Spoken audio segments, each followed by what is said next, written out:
بسم اللہ الرحمن الرحیم۔ باب الاسواق التي كانت في الجاہلیہ فتبايع بها الناس في الاسلام۔ یہ باب ان بازاروں میں خرید و فروخت کے جائز ہونے کے بیان میں جو اسلام سے پہلے دور جاہلیت میں تھے۔ فتبايع بها الناس في الاسلام، تو ان بازاروں میں لوگوں نے اسلام میں بھی خرید و فروخت کی، یعنی ان بازاروں میں جو بازار اسلام سے پہلے جاہلیت میں تھے، ان بازاروں میں مسلمانوں نے بھی خرید و فروخت کی۔ یہ عنوان قائم کرنے کا مقصد امام بخاری رضی اللہ تعالی عنہ کا ہے، یہ ہے کہ یہ اشارہ کرنا ہے کہ افعال جاہلیت اور گناہوں کی جگہ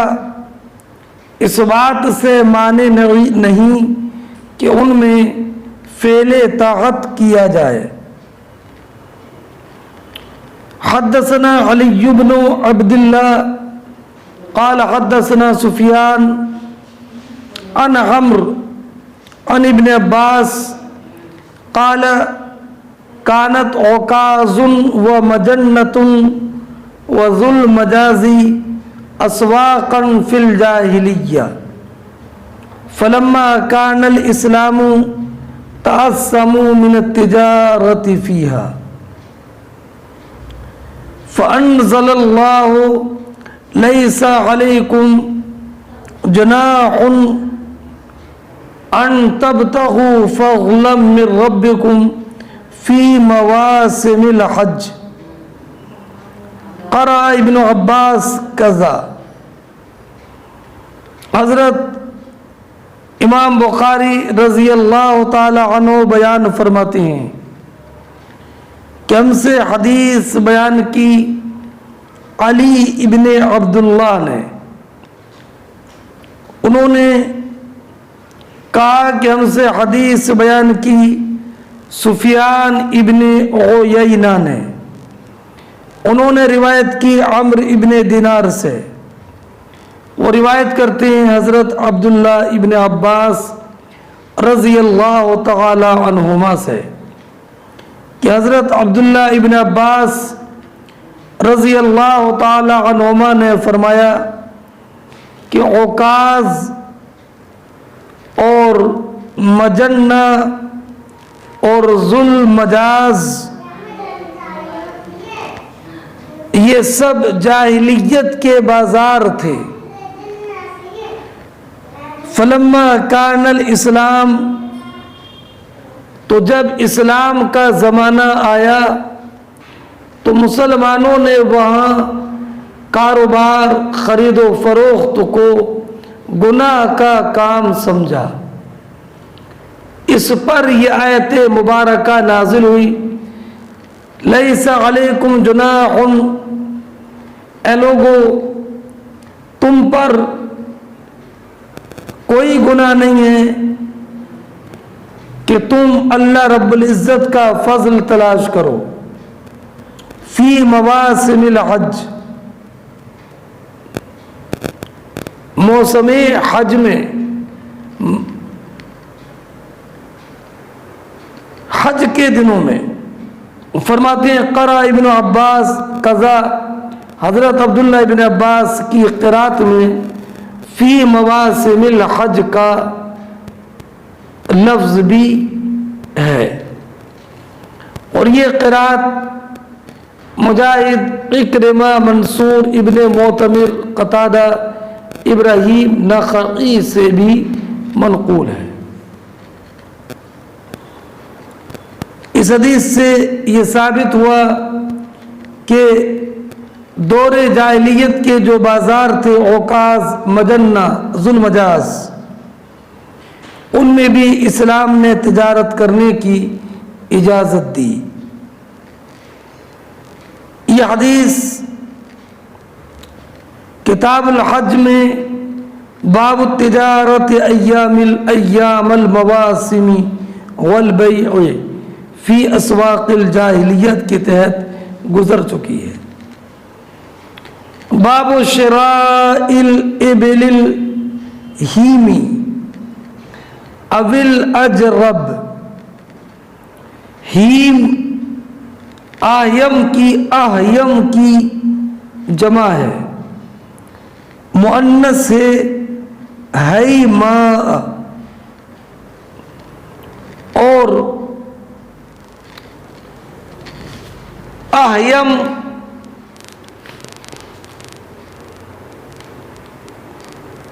ہویام کی بیماری والا اونٹ،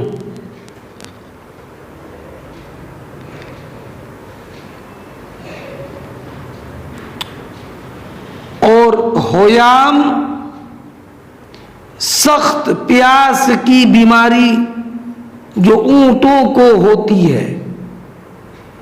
کہ برابر پانی پیتے رہتے ہیں لیکن اونٹوں کی پیاس نہیں بجھتی، تو اس بیماری کو بولتے ہیں ہویام، اور اہیم ہویام کی بیماری والا۔ الابل الہیم کا معنی ہوا وہ اونٹ جو کہ ہویام کی بیماری والے ہوں، یعنی وہ اونٹ کہ جن کو پیاس کا ہو جائے، برابر پانی پیتے رہیں لیکن پیتے پیتے ان کی پیاس کبھی نہ بجھے، انہیں بولتے ہیں ابل ہیم۔ میں نے بتا دیا کہ ہیم آیم کی جمع ہے اور مؤنث اس کی ہیمہ آتی ہے، اور آیم کا معنی ہویام کی بیماری والا، ہویام سخت پیاس کی بیماری جو اونٹوں کو ہوتی ہے۔ تو معنی یہ ہوا کہ سخت پیاس کی بیماری، سخت پیاس لگنے والی بیماری میں جو اونٹ مبتلا ہیں، ان اونٹوں کا خریدنا، اول اجرب یا خارش والے اونٹ کا خریدنا، یعنی کیا خارش والے اونٹ کا خریدنا یا جس کو ہویام بیماری ہو اس اونٹ کا خریدنا یہ جائز ہے، لیکن بیچنے والے پر لازم ہے کہ اونٹ میں جو بیماری ہو اس بیماری کو بتا دے، اور اگر اس نے اس بیماری کو نہیں بتایا تو خریدار کو اس بیماری پر مطلع ہونے کے بعد اس اونٹ کو واپس کرنا، اور جو اس کی ثمن دی ہے اس ثمن کو واپس لینا جائز ہے۔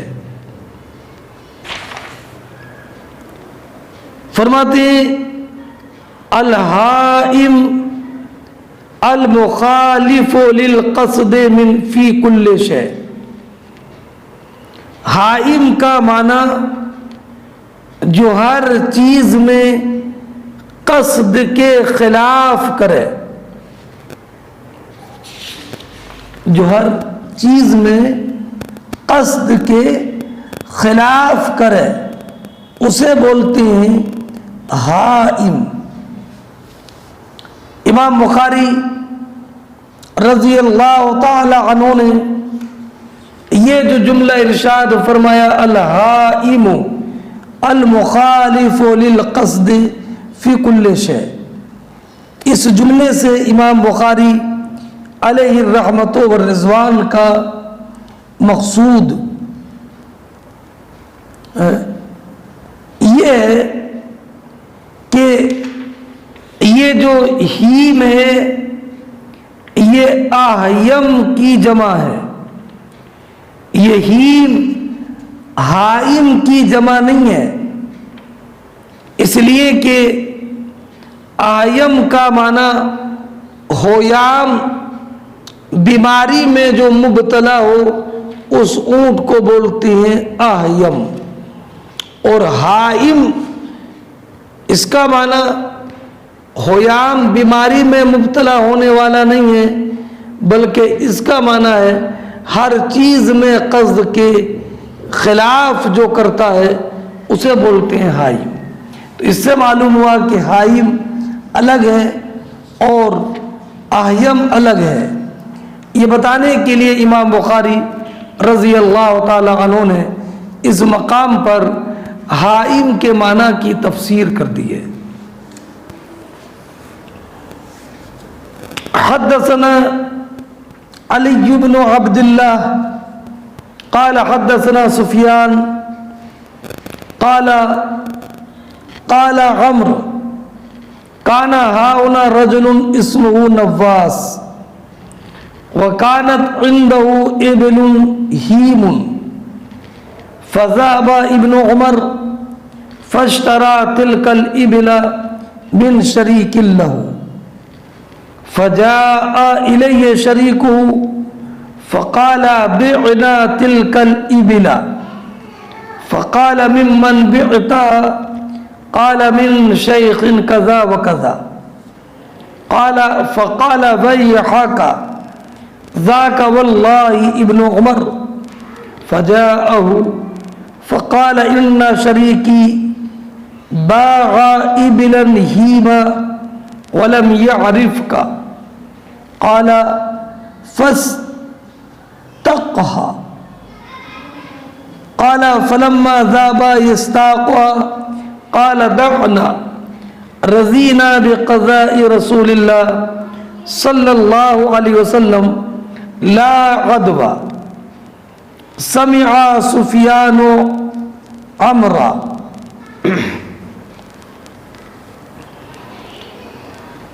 امام بخاری رضی اللہ تعالی عنہ بیان فرماتے ہیں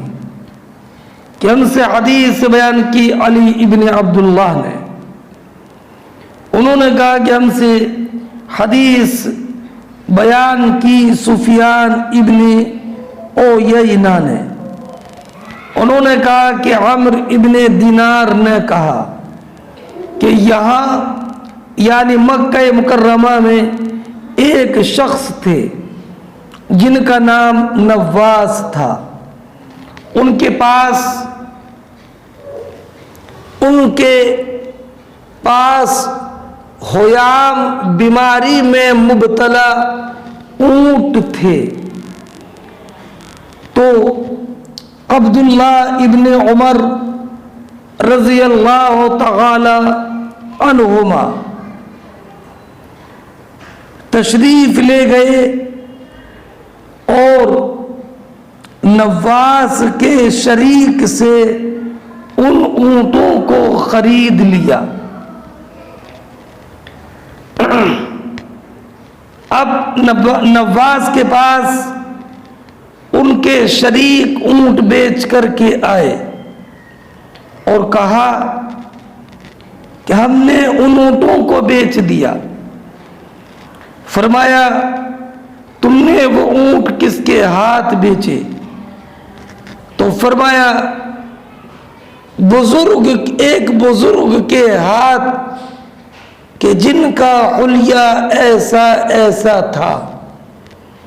تو حضرت نواس نے کہا ویحک، تمہارے لیے خرابی ہو۔ وہ تو عبداللہ ابن عمر تھے، صحابی رسول تھے، تم نے صحابی رسول کے ہاتھ عیب والے اونٹ عیب بتائے بغیر بیچ دیے۔ فجاءہ نواس عبداللہ ابن عمر رضی اللہ تعالی عنہ کے پاس پہنچے اور عرض کیا انا شریکی باعک غلاما ہیما، کہ میرے شریک نے آپ کے ہاتھ خیام بیماری والے اونٹ بیچ دیے ہیں، ولم یعرف کا، اور انہوں نے آپ کو پہچانا نہیں، اور بعض روایتوں میں ولم یعرف کا، اور ہمارے شریک نے آپ سے ان اونٹوں کے اس مرض کی وضاحت نہیں کی۔ تو حضرت عبداللہ ابن عمر رضی اللہ تعالی عنہ نے فرمایا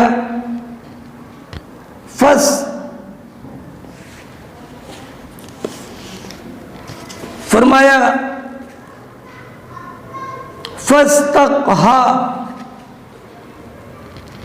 تو اپنے اونٹ واپس لے لو، ہاک کر لے جاؤ۔ تو وہ اپنے اونٹ واپس لے جانے لگے۔ تو حضرت عبداللہ ابن عمر رضی اللہ تعالی عنہ نے فرمایا دعہا، رہنے دو، رضینا بقضاء رسول اللہ صلی اللہ علیہ وسلم لا عدوہ، ہم نبی کریم علیہ السلام کے فیصلے پر راضی ہیں کہ نبی کریم علیہ السلام نے فرمایا لا عدوہ، بیماری میں چھوت چھات۔ اس حدیث کے پہلے مختلف جملوں کی تشریح سماعت فرمائیں۔ ویحا کا ویح اور ویل دو مختلف کلمے ہیں۔ ویح اس انسان سے کہا جاتا ہے جو کسی ایسی ہلاکت میں مبتلا ہو جائے جو اس کا مستحق نہ ہو، اور ویل کا کلمہ اس کے لیے بولا جاتا ہے کہ جو ایسی ہلاکت میں پڑ جائے جس کا وہ مستحق ہو۔ اس لیے ویحا کا کلمہ تراحم کے لیے ہے، افسوس ہے تم پر۔ اور فاستقہا یہ استیاق سے امر ہے۔ حضرت عبداللہ ابن عمر نے پہلے تو فرمایا ٹھیک ہے اپنے اونٹ واپس لے جاؤ، جب ان کو حیام کی بیماری ہے تو احتمال یہ بھی ہے کہ آپ نے پہلے ان کو اس اونٹوں کو واپس کرنے کا پختہ ارادہ کر لیا، اور یہ بھی احتمال ہے کہ آزمائیں کہ کیا واقعی یہ اونٹ واپس کرنے تیار ہے یا نہیں۔ حضرت جب وہ اونٹ لے جانے لگے تو حضرت عبداللہ ابن عمر نے فرمایا دعہا، ای دعا الابلا، اونٹوں کو چھوڑ جاؤ، رہنے دو، انہیں واپس مت لے کر کے جاؤ۔ ہم نبی کریم علیہ السلام کے اس حکم پر راضی ہیں کہ نبی اکرم علیہ السلام نے فرمایا لا عدوہ، یہ عیدہ کا اسم ہے۔ عدوہ، عیدہ کا معنی یہ ہے کہ جو مرض کا متعدی ہو جانا، یعنی ایک مریض میں جو مرض ہے وہ مرض دوسرے کو لگ جائے، اس کے لیے نبی کریم علیہ السلام نے فرمایا لا عدوہ، کسی کا مرض متعدی نہیں ہوتا ہے کہ وہ دوسرے کو لگے۔ یہی اسلام کا نظریہ ہے کہ بذات ہی مرض متعدی نہیں ہوتا، البتہ اسباب مرض متعدی ہو سکتے ہیں، لیکن مرض بذات خود متعدی نہیں ہوتا۔ یعنی مرض اور صحت اللہ رب العزت کی تخلیق سے ہے، مرض میں بذات خود یہ صلاحیت نہیں ہے کہ مرض بلا تقدیر الہی دوسرے کو لگ جائے۔ ہاں، جیسے پانی پینے سے پیاس بجھ جاتی ہے، ایسے ہی بعض ایسے مرض ہیں کہ اگر اس مرض کے مریضوں کے ساتھ خلط ملط کیا جائے تو خلط ملط اس مریض سے رکھنا یہ سبب بن جاتا ہے دوسرے خلط ملط رکھنے والے میں مرض کے پیدا ہونے کا، لیکن اس کا مرض بعین یہ متعدی ہو کر اس کو لگا، ایسا نہیں ہے، بلکہ اس کے ساتھ خلط یہ سبب ہے خلط کرنے والے میں اس مرض کے پیدا ہونے کا۔ اہل عرب کا عقیدہ تھا کہ مرض بذات ہی متعدی ہوتا ہے، اسلام نے ان کے اس عقیدہ فاسدہ کی تردید فرمائی، اور نبی اکرم صلی اللہ تعالی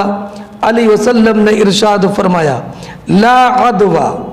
یعنی مرض متعدی نہیں ہوتا ہے،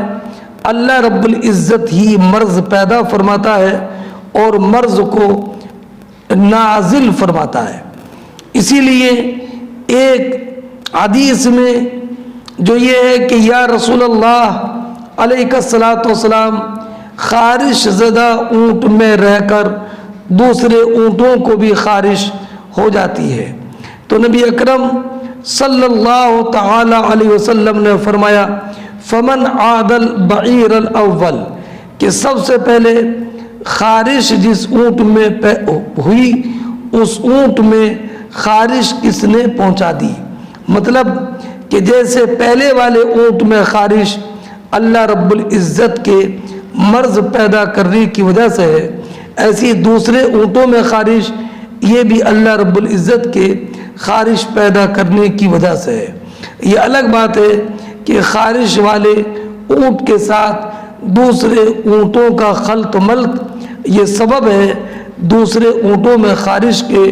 پیدا ہونے کا۔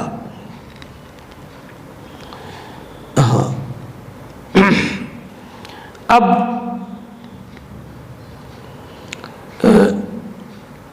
فرماتے ہیں سمع سفیان عمرہ، یہ قول امام بخاری کے شیخ علی ابن عبداللہ کا ہے۔ علی ابن عبداللہ نے کہا کہ سفیان ابن عیینہ نے عمرو ابن دینار سے اس حدیث کو سنا ہے۔ ہاں، اب اس حدیث سے یہ معلوم ہوا کہ عیب زدہ چیز کا عیب والی چیز کا خریدنا جائز ہے، لیکن مشتری کی بیچنے والے کی ذمہ داری ہے کہ اس عیب کو بتا دے، اور اگر عیب کو نہیں بتایا اور بعد میں عیب پر مشتری مطلع ہوا تو اسے خیار رد مبیع واپس کرنے کا اختیار رہے گا، اور اگر بائع نے بتا دیا اور پھر بھی عیب پر مطلع ہونے کے باوجود خریدار نے اس چیز کو خرید لیا تو اب مشتری کو خیار عیب حاصل نہیں ہوگا، اور یہ دھوکہ دہی نہیں ہے۔ حضرت عبداللہ ابن عمر رضی اللہ تعالی عنہ اس عیب پر راضی ہو گئے تھے، اس لیے عقد صحیح ہو گیا، اور یہ بھی معلوم ہوا کہ دھوکہ دہی ہر ایک کے ساتھ ممنوع ہے، مگر نیک اور صالح مسلمان سے دھوکہ کرنا اور زیادہ گناہ کی بات ہے۔ اس لیے امام بخاری فرماتے ہیں وفی تجنب ظلم الصالح. اس میں اس حدیث سے یہ بھی معلوم ہوا کہ کسی بھی نیک انسان پر ظلم کرنے سے بچنا چاہیے، اس لیے کہ حضرت عبداللہ ابن عمر جلیل القدر صحابی رسول ہے، اس لیے نواس نے کہا تھا ہائے افسوس تم نے یہ کیا کر دیا کہ ایک جلیل القدر صحابی رسول عبداللہ ابن عمر کو ہویام بیماری والا اونٹ بیچ دیا اور ان کو بتایا تک نہیں. ایک بات یہ بھی یاد رہے کہ شریعت میں وہ عیب جس کی وجہ سے مبیع کو واپس کر سکتے ہیں وہ عیب ہے جس سے تاجروں کی نظر میں اس کی قیمت کم ہو جائے. اور ایک دوسری حدیث میں نبی اکرم صلی اللہ تعالی علیہ وسلم نے ارشاد فرمایا کہ جس نے عیب والی چیز فروخت کی اور اس کو ظاہر نہ کیا وہ ہمیشہ اللہ رب العزت کی ناراضی میں رہتا ہے. اور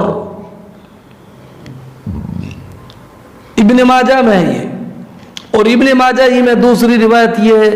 کہ ایک مسلمان دوسرے مسلمان کا بھائی ہے. جب مسلمان اپنے بھائی کے ہاتھ ایسی چیز بیچے جس میں عیب ہو تو جب تک اسے بیان نہ کر دے بیچنا حلال نہیں ہے.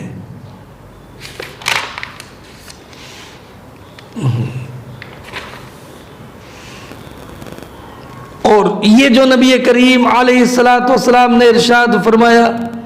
لا عدوہ، تو وہ ایک پوری حدیث میں یہ ہے لا عدوہ ولا سفرہ ولا ہامہ،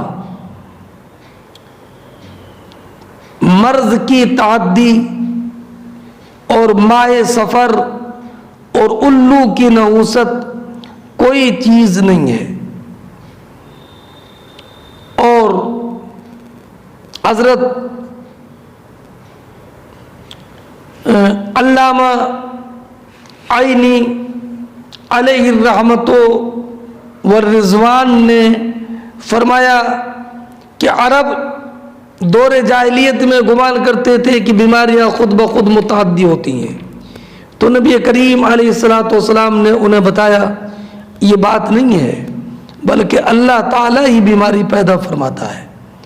اس لیے آپ نے فرمایا فمن عادل البعیر الاول، کہ پہلے اونٹ میں جو بالکل تندرست تھا اس میں خارش کہاں سے آ گئی. باب بیع السلاح فی الفتنة وغیرہا، یہ باب اس بیان میں کہ فتنہ و فساد کے زمانے میں اور فتنہ و فساد کے زمانے کے علاوہ ایام امن میں ہتھیار بیچنا جائز ہے. ایام فتنہ جس میں کہ مسلمانوں کے درمیان جنگیں جاری ہوں. امام بخاری رضی اللہ تعالی عنہ نے جب مسلمانوں میں جنگیں ہوں تو ہتھیار بیچنا جائز ہے کہ نہیں اس کا حکم بیان نہیں کیا، اس لیے کہ آپ نے اس باب میں جو حدیث و اثر ذکر کی ہے اسی پر اکتفا کیا ہے. اب ایک علامہ عینی علیہ رحمت و رضوان نے فرمایا کہ اس کے حکم میں تفصیل ہے، وہ یہ کہ فتنے کے زمانے میں ہتھیار بیچنا مکروہ ہے، اس لیے کہ یہ اعانت ہے فتنے پر اس انسان کی جو ہتھیار خرید رہا ہے. اور یہ ہے کہ اور یہ تب ہے جب کہ اس پر حال مشتبہ ہو. لیکن اگر حال مشتبہ نہ ہو بلکہ معلوم ہو جائے کہ حق پر کون ہے اور باغی کون ہے، تو جو حق پر ہے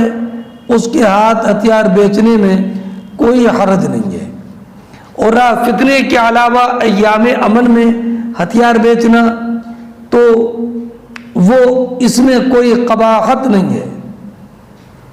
اس لیے کہ باب کی حدیث اس پر دلالت کرتی ہے۔ فرماتے ہیں وَكَرِهَ عِمْرَانُ بْنُ حُسَيْنٍ بَيْعَهُ فِي الْفِتْنَةِ،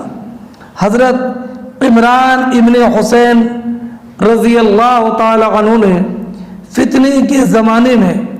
جبکہ مسلمانوں میں آپس میں جنگ و جدال ہو، ہتھیار بیچنے کو مکروہ فرمایا۔ حدثنا عبداللہ ابن مسلمہ عن مالک عن یحییٰ ابن سعید عن ابن افلاح عن ابی محمد مولا ابی قتادہ عن ابی قتادہ قال خرجنا مع رسول اللہ صلی اللہ علیہ وسلم عام حنین فعاطاہ یعنی درعا فبعت الدرع فابتعت به مخرفا في بني سلمة فإنه لأول مال تأصلته في الإسلام۔ مطابقت ترجمۃ الباب کے جزء ثانی سے، وہ غیرہا کہ غیر فتنہ میں ہتھیار بیچنا جائز ہے، اس لیے کہ حضرت ابو قتادہ کا اپنی زرع بیچنا یہ ایام فتنہ کے علاوہ میں تھا۔ اب اس حدیث کے راوی 6 ہیں۔ پہلے عبداللہ ابن مسلمہ عن قعنبی، دوسرے مالک ابن انس، تیسرے یحییٰ ابن سعید انصاری، چوتھے ابن افلاح، ان کا نام ہے عمر ابن کثیر مولا ابو ایوب انصاری، پانچویں ابو محمد، ان کا نام ہے نافع ابن عیاش مولا ابو قتادہ، چھٹے ہیں ابو قتادہ کا نام ہے حارث ابن ربعی انصاری۔ اور ایک بات یاد رکھیں کہ اس سلسلے سند میں 3 تابعی ہیں ایک ہی سلسلے میں۔ پہلے تابعی یحییٰ ابن سعید، دوسرے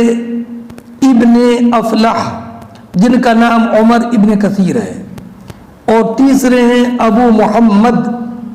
جن کا نام فرماتے امام بخاری علیہ رحمت و رضوان کے ہم سے حدیث بیان کی عبداللہ ابن مسلمہ نے، وہ روایت کرتے ہیں مالک ابن انس سے، وہ روایت کرتے ہیں یحییٰ ابن سعید سے، وہ روایت کرتے ہیں ابن افلاح سے، ابن افلاح عمر ابن کثیر، وہ روایت کرتے ہیں ابو محمد نافع ابن عیاش سے، وہ روایت کرتے ہیں حضرت ابو قتادہ سے۔ ابو قتادہ رضی اللہ تعالی عنہ نے فرمایا کہ ہم نبی کریم علیہ الصلوۃ والسلام کے ساتھ حنین والے سال نکلے۔ حنین ایک وادی ہے مکہ مکرمہ سے 3 میل کے فاصلے پر، اور یہ سن 8 ہجری میں یہ غزوہ ہوا۔ فَعَاطَاهُ یعنی درعا، بجائے فَعَاطَانِی کے فَعَاطَاهُ، یہ باب التفات سے ہے۔ اس روایت میں اختصار ہے، یہ ہے کہ حضرت ابو قتادہ رضی اللہ تعالی عنہ نے ایک کافر کو قتل کیا تھا، اور اس کافر کا جو ساز و سامان تھا وہ نبی کریم علیہ الصلوۃ والسلام نے حضرت ابو قتادہ کو دیا تھا، اور ابو قتادہ نے اس کافر کو قتل کیا ہے، یہ گواہی دی تھی اسود ابن قزاعی نے اور عبید اللہ ابن انیس نے۔ فرماتے ہیں تو اسی کافر کی زرع تھی، جس کو حضرت ابو قتادہ نے قتل کیا تھا۔ اب ترجمہ سنیے، ابو قتادہ فرماتے ہیں کہ ہم نبی اکرم علیہ الصلوۃ والسلام کے ساتھ حنین والے سال نکلے تو نبی فاعطاہ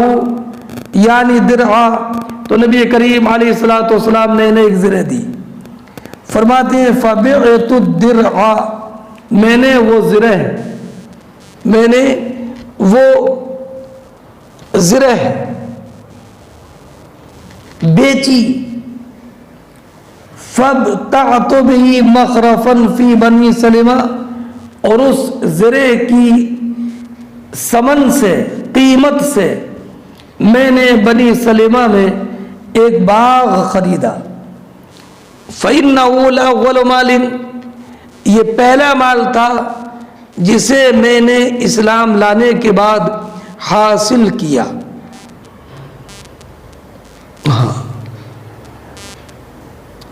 اس حدیث کو امام بخاری نے کتاب المغازی،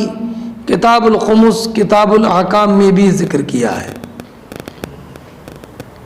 حضرت ابو قتادہ رضی اللہ تعالی عنہ نے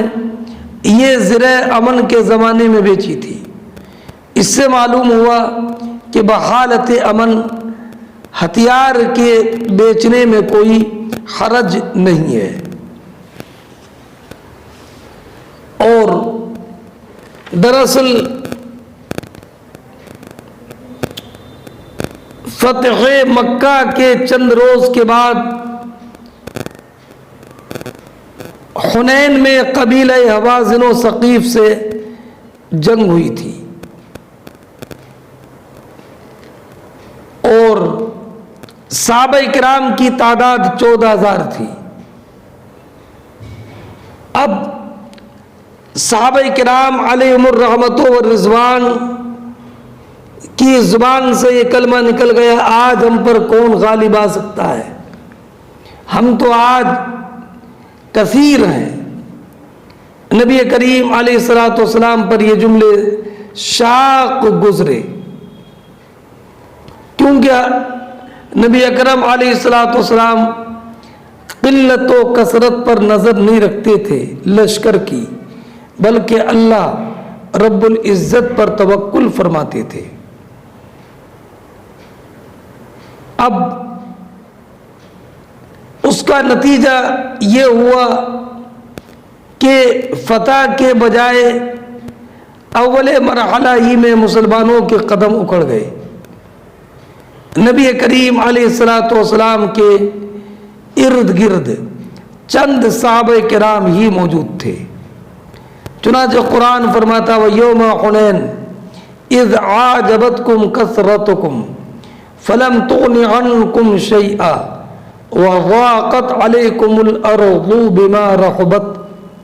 اور حنین کے دن جب تم اپنی کثرت پر اترا گئے تھے تو وہ تمہارے کچھ کام نہ آئی، اور زمین اتنی وسیع ہو کر تم پر تنگ ہو گئی، اور پھر تم پیٹھ دے کر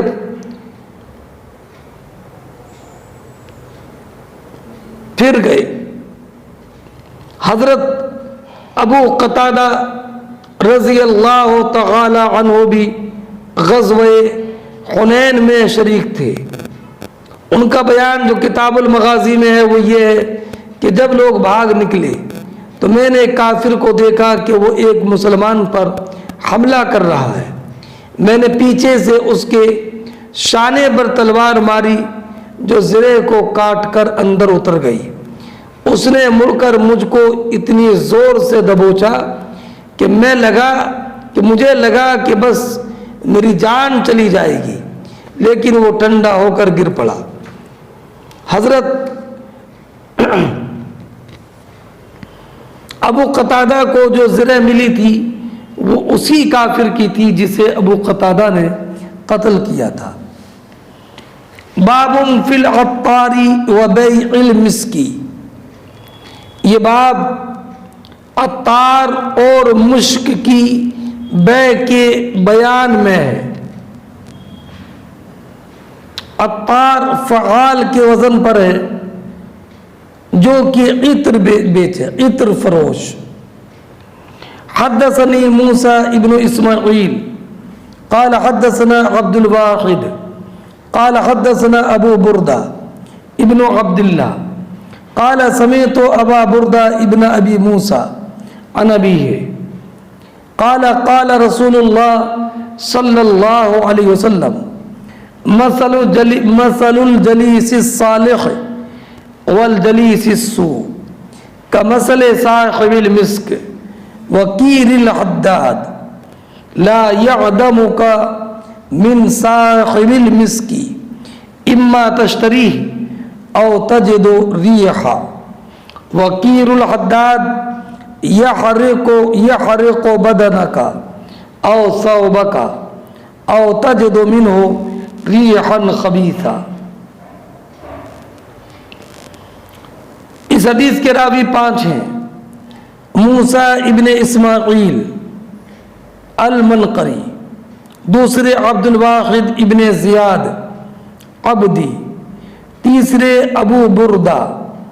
ان کا نام ہے برید ابن عبداللہ ابن ابی بردہ ابن ابی موسیٰ، اور چوتھے ابو بردہ ان کا نام ہے عامر ابن ابی موسیٰ، اور 5 میں ان کے والد ابو موسیٰ اشعری، ان کا نام ہے عبداللہ ابن قیس۔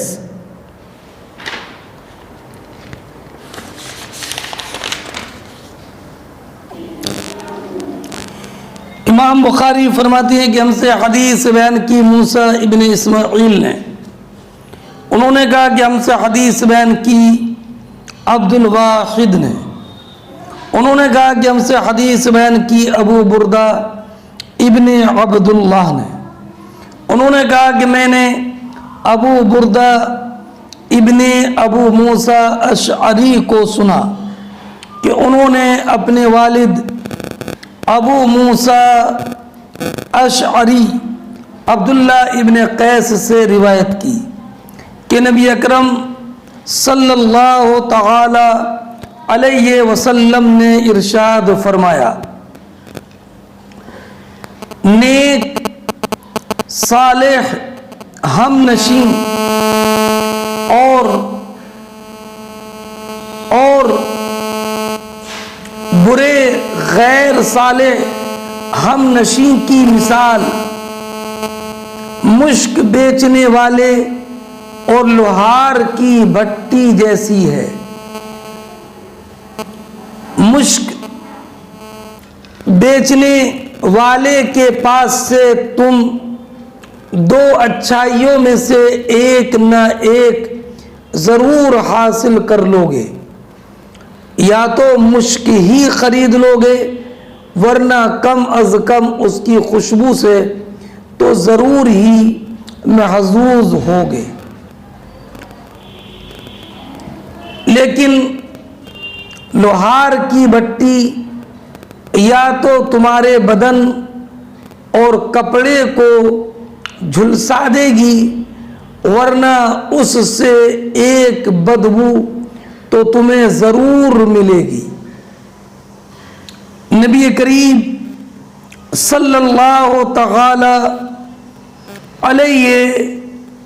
وسلم نے اچھے ہمنشی کی مثال مشک بیچنے والے سے دی اور فرمایا کہ اچھے ہمنشی کی مثال مشک بیچنے والے کی طرح ہے کہ جیسے مشک بیچنے والے کے قریب اگر کوئی ہوگا تو یا تو مشک خرید لے گا، اور اگر مشک نہیں بھی خریدی تو کم سے کم اس کی خوشبو اس کو ضرور پہنچے گی۔ اور برے ساتھی اور برے ہمنشین کی مثال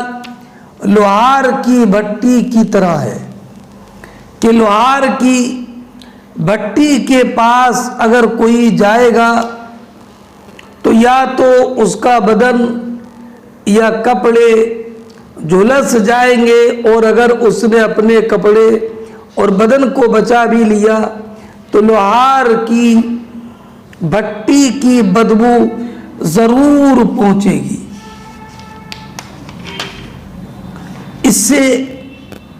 یہ معلوم ہوا کہ اچھے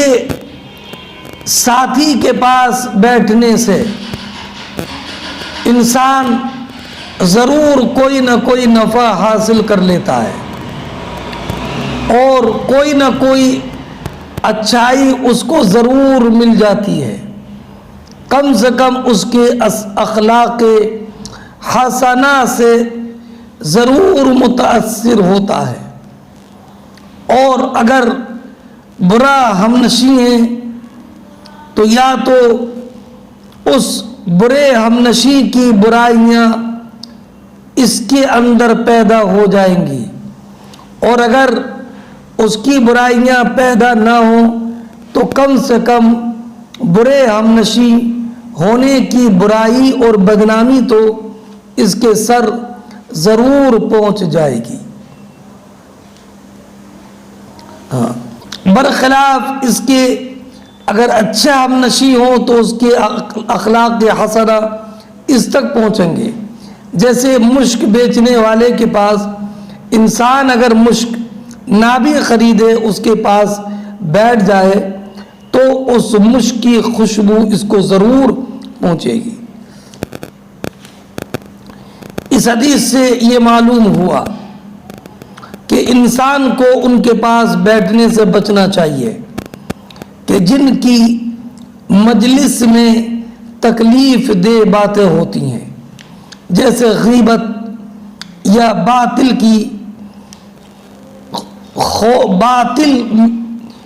چیزوں میں غور و خوض، اور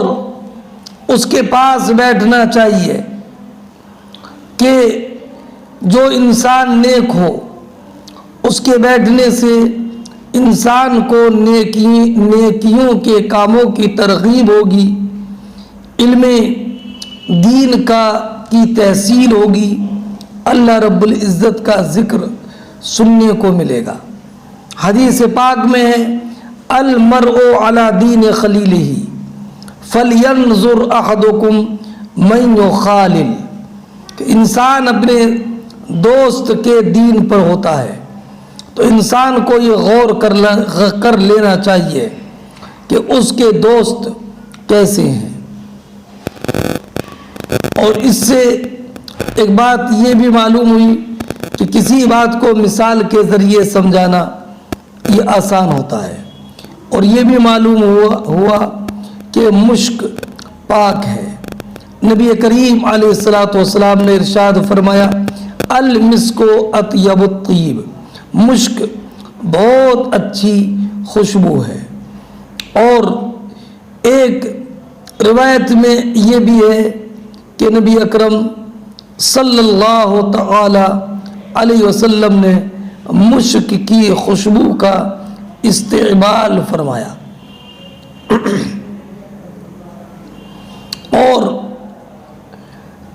مشک بہترین خوشبو ہے اور پاک ہے۔ یہی قول حضرت مولا علی، حضرت عبداللہ ابن عباس، عبداللہ ابن عمر، انس، سلمان فارسی، محمد ابن سیرین، سعید ابن مسیب، جابر ابن زید، امام شافعی، امام مالک، لیث، احمد اور اسحاق کا ہے۔ اور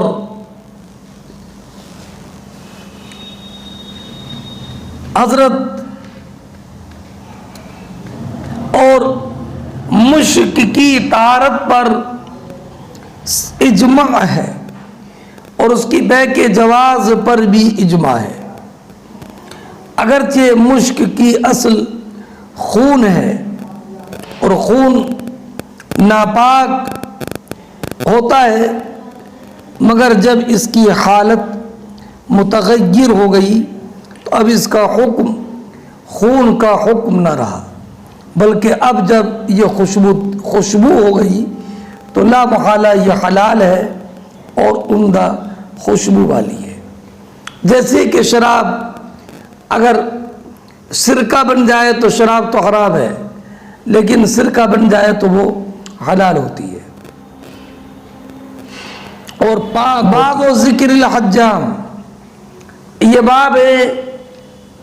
سینگی لگانے والے کے ذکر میں. امام بخاری رضی اللہ تعالی عنہ نے جو باب قائم کیا تھا، باب منہ کے للربا، اور اس باب میں یہ ہے کہ نبی اکرم صلی اللہ تعالی علیہ وسلم نے پچنا لگوانے والے کی لگانے کی ثمن سے منع فرمایا. اس سے ایسا معلوم ہوتا ہے کہ پچنا لگانا اور اس کی اجرت لینا، تو اس کی اجرت لینا جائز نہیں ہے. اس لیے امام بخاری رضی اللہ تعالیٰ عنہ نے یہاں پر یہ باب قائم فرمایا، اور اس میں 2 حدیثیں ذکر کی، جس سے یہ معلوم ہوتا ہے کہ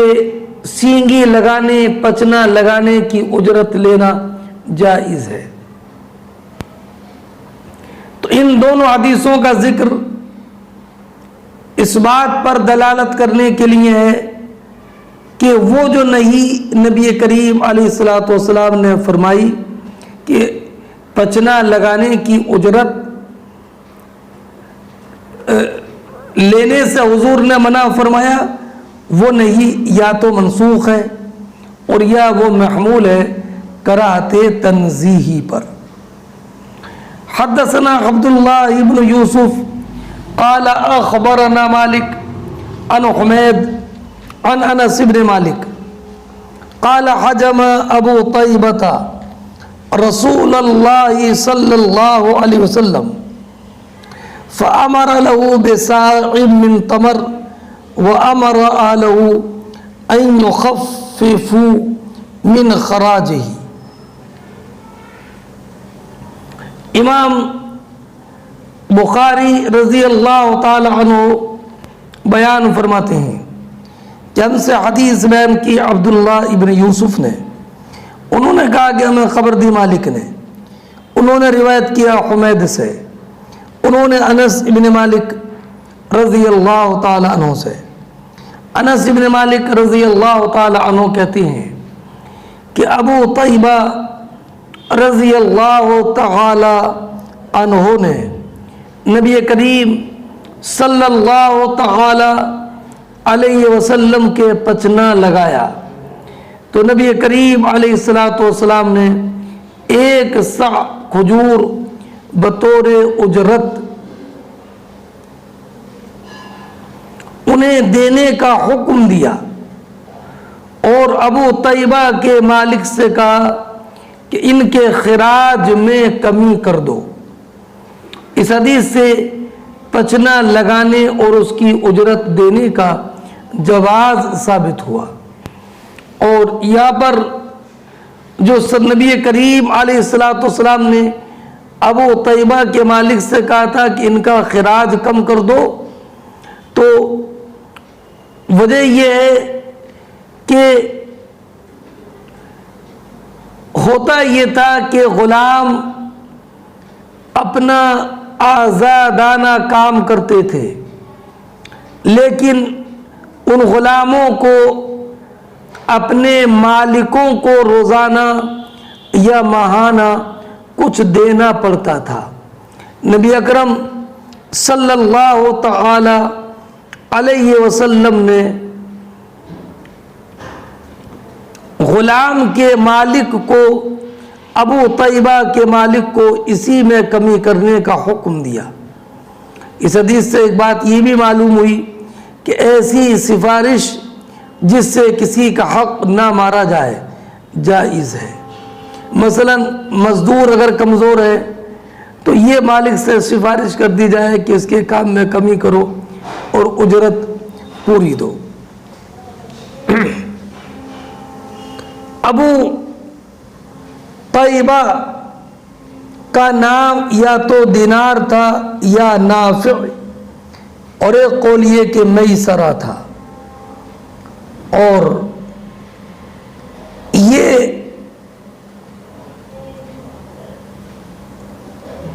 143 سال کی ان کی عمر ہوئی، اور یہ محیصہ ابن مسعود انصاری کے غلام تھے۔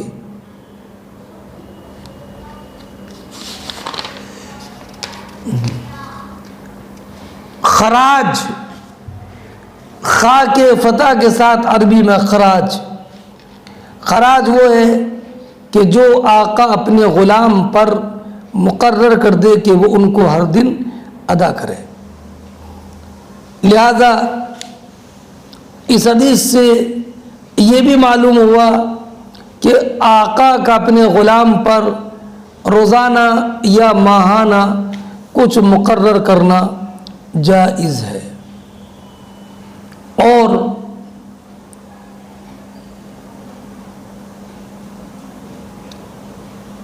یہ بھی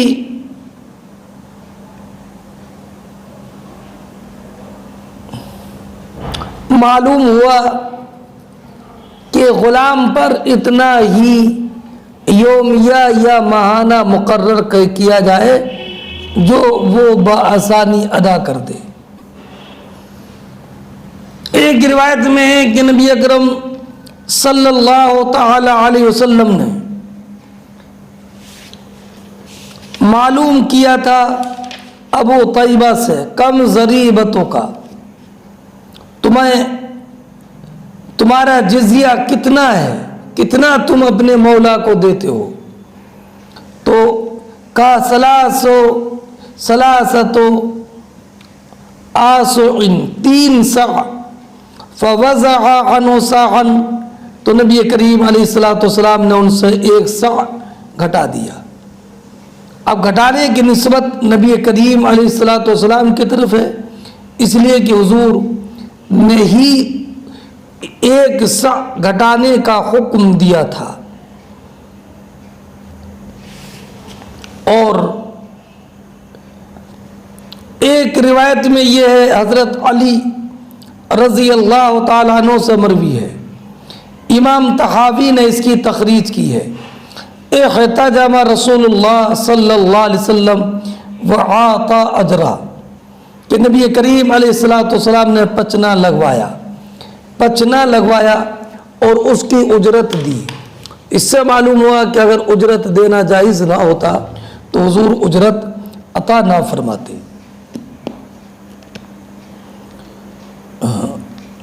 حدثنا مسدد قال حدثنا خالد هو ابن عبد الله قال حدثنا خالد عن عكرمة عن ابن عباس قال اعتجم النبي صلى الله عليه وسلم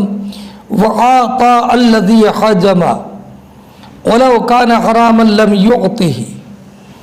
امام بخاری فرماتے ہیں کہ ہم سے حدیث بیان کی مسدد نے، انہوں نے کہا کہ ہم سے حدیث بیان کی خالد نے جو کہ ابن عبداللہ ہے، انہوں نے کہا کہ ہم سے حدیث بیان کی خالد نے، یہ خالد ابن مہران حذا بصری ہیں، وہ روایت کرتے ہیں عکرمہ سے، وہ روایت کرتے ہیں عبداللہ ابن عباس رضی اللہ تعالی عنہما سے۔ عبداللہ ابن عباس رضی اللہ تعالی عنہما نے بیان فرمایا کہ نبی اکرم صلی اللہ تعالی علیہ وسلم نے پچنا لگوایا، وَعَاطَى الَّذِي حَجَمَ، اور پچنا لگانے والے کو حضور نے مزدوری عطا فرمائی۔ وَلَوْ كَانَ حَرَامًا لَمْ يُعْطِهِ، فرماتے ہیں وَلَوْ كَانَ حَرَامًا، اگر نبی اکرم علیہ الصلوۃ والسلام نے جو پچنا لگانے والے کو بطور اجرت دیا اگر اجرت دینا حرام ہوتا تو نبی اکرم علیہ الصلوۃ والسلام اس کو اجرت نہ دیتے۔ یہ اس بات کی نص سے جلی ہے کہ حجام کی اجرت مباح ہے، اور اس سے یہ بھی معلوم ہوا کہ اجرت طے کیے بغیر اجیر سے کام لینا اور پھر اس کے کام کی بمقدار یا اس سے زیادہ دینا جائز ہے۔ اور یہ بھی ہو سکتا ہے کہ پچنا لگوانے کی اجرت معلوم ہو، اس لیے عادتاً جتنی اجرت ان کو دی جاتی تھی وہ نبی کریم علیہ الصلوۃ والسلام نے دی اور پہلے